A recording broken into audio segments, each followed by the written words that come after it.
Hello, I'm meteorologist Rob Carlmark here at ABC 10, and if you're watching this on YouTube from somewhere else, we're based in Northern California, but I want to start with Southern California, and the reason why I want to do that is because what we're going through here in California is this grand unifying moment. If you're not aware, there's a little bit of rivalry between Southern California and Northern California when it comes to weather, when it comes to water, when it comes to all sorts of things. But this is the one moment when we're all sort of sharing the same experience together, which is a very cold storm coming in. It's got rain, it's got snow, but really the star of the show is how low the snow is going to be over the next few days. In fact, just yesterday, this is where I grew up. This is in Southern California, a place called Alta Loma. It's right around 2,000 feet. Snow falling on the foothills. And just behind that is a soon-to-be maybe famous place called Mount Baldy, which could get upwards of 6, 7, 8 feet of snow in the coming days. So that's going to be a very rare event for Southern California. My dad sent me this. So this is what we're focused on here in Northern California, is a huge snowstorm that's going to produce plenty of snow up high and really light, dry, fluffy snow that skiers love. But the low snow goes all the way down to 1,500 feet and even lower than that, where we're going to get more snow than we typically do. Usually it's a dusting or maybe an inch of snow down to those places. We could be getting 3, 4, maybe even 5 inches of snow up to about 2,000 feet. So this is going to be a bigger deal. And also everybody in between, there's many communities that are there that are going to be very much challenged by what's going to happen, because this is a lot of snow for those areas and it's cold afterwards, keeping that snow there. There's not a whole plowing system like you have in Truckee or South Lake Tahoe. So the infrastructure and just getting around is going to be very difficult. With that said, we're going to get many feet up high, and like I mentioned, right around a foot between 1,000 feet and 4,000 feet. The higher numbers, of course, higher in elevation. But the middle of the valley, we're going to have to keep an eye on that, because we're going to be challenged at some moments where we could be getting either snow or graupel or different things that are very unusual to about 500 feet, if not lower. So some of these communities could actually get a few flakes thrown in with some rain in the coming days. These are all right around 500 feet to 1,000 feet. So again, just based on impacts, this is what I'm thinking.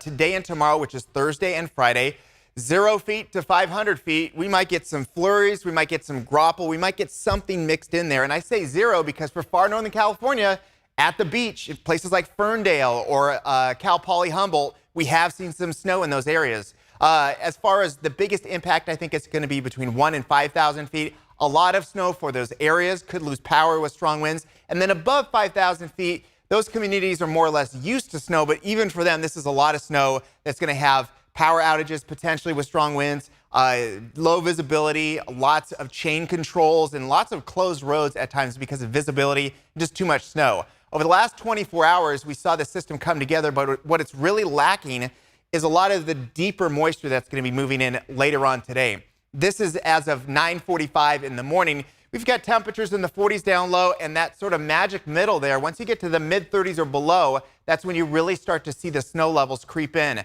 So this is, again, from earlier in the morning, but you can see that it's Northern California, it's Southern California. Some major roads like I-5, the Grapevine, which is one of the main roads from Northern California to Southern California, it might have to close because they have a very rare, if ever, issued blizzard warning for these mountains from the National Weather Service. That's mostly through Friday and early Saturday.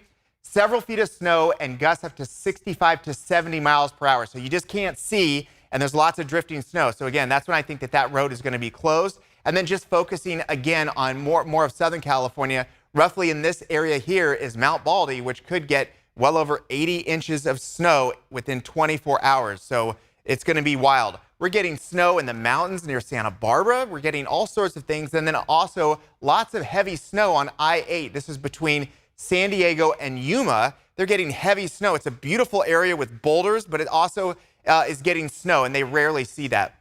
In the mountains, in the coastal range between Santa Cruz and the Bay Area, lots of snow there as well. So as we spread things out, what we're seeing is something very unusual. Snow in the mountains, sure, but almost all the way down to the beach, and in some cases, it is falling at sea level. Now, the core of this is really what we have to keep an eye on, because until this guy is well and truly clear of our area, it's just going to keep pumping in more moisture, more cold air, and more chances for rain and for snow.